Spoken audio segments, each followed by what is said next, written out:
তুরাগ নদীতে সাউন্ড বক্সের তাণ্ডব, শব্দ দূষণে অতিষ্ঠ জনজীবন। তুরাগ নদীর শান্ত পানি আর শান্ত পরিবেশ আর আগের মতো নেই। তুরাগ নদীতে এখন প্রতিনিয়তই বিরক্তকর এক দৃশ্য চোখে পড়ে। সামান্য পানি বাড়তেই নদীতে নেমে কিছু পকেটে ছেলেদের ট্রলার, আর এই ট্রলারকে ঘিরেই শুরু হয় উচ্চ আওয়াজে গান বাজানা, বেহাইয়াপনা। দিনভর কান ফাটা শব্দ। প্রতিদিন দুপুর থেকে রাত পর্যন্ত চলে এই তাণ্ডব। নদীর পাড়ে বসে কথা বলা, গল্প করা, একটু স্বস্তি নিঃশ্বাস নেওয়া আর এখন নেই।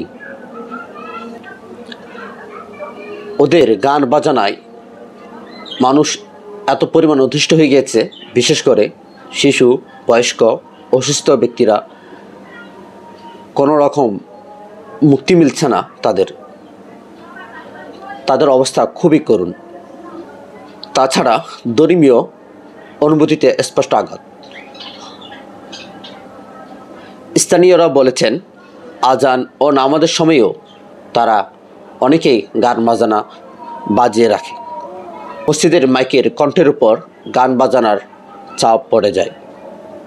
একজন প্রবীণ মুসল্লি খুবে বলেন, এদিকে আজান চলছে, নামাজ হচ্ছে, আর এদিকে বখাটেরা গান বাজানা নাচ গান করতেছে। ওদের কোনো হায়া লজ্জা নাই, মানবতা নাই। কথায় আছে, বাংলার আইন আছে, বাস্তবতা নাই।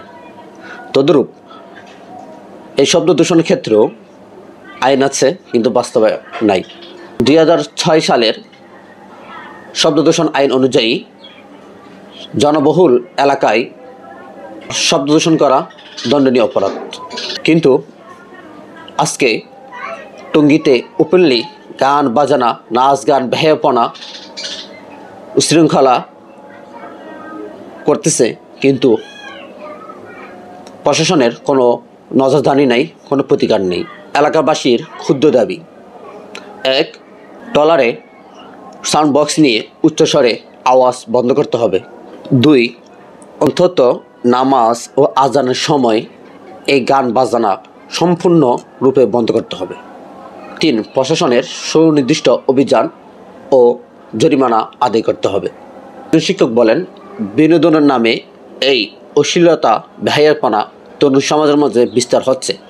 যদি এইভাবে তরুণ সমাজের মধ্যে এই বেহায়াপনা বিনোদনের নামে ছড়িয়ে পড়ে, তাহলে তরুণ সমাজ ধ্বংসের দিকে এগিয়ে যাবে। বিনোদনের নামে তরুণদের নৈতিক পতনের দিকে দিন দিন এগুচ্ছে। এখনই আমাদের সময়, আমরা যারা অভিভাবক আছি, আমাদের ছেলে মেয়েদেরকে আমরা যথাসাধ্য আওতায় রাখব, ধর্মীয় মূল্যবোধ বজায় রাখার আহ্বান জানাবো, এবং নৈতিক শিক্ষা এবং রাষ্ট্রীয় আইন সম্পর্কে তাদেরকে সচেতন করব। এইসব কর্মকাণ্ড থেকে আমরা বিরত থাকব, কারণ অন্যের ক্ষতি কখনই এ দেশের মানুষ এবং এ দেশ কখনো চায় না। আমরা অন্যের কোনো ক্ষতি হয় এরকম কোনো কার্যক্রম আমরা করব না। এলাকার মানুষের দাবি, এই বখাটেদের দ্রুত শাস্তির আওতায় আনার দাবি জানাচ্ছেন এলাকার জনগণ। আপনারা দেখছিলেন নূরসিং টিভি, সাথে ছিলাম আমি MS জালাল। ভিডিওটি ভালো লাগলে শেয়ার করে দিবেন, আর আপনার মন্তব্য অবশ্যই আমাদেরকে জানাবেন। ইনশাআল্লাহ আমরা আগামীতে আরও প্রতিবাদমূলক প্রতিবেদন আপনাদের সামনে উপস্থাপন করব। সবাই ভালো থাকবেন, সুস্থ থাকবেন। আসসালামু আলাইকুম ওয়া রাহমাতুল্লাহি ওয়া বারাকাতুহু।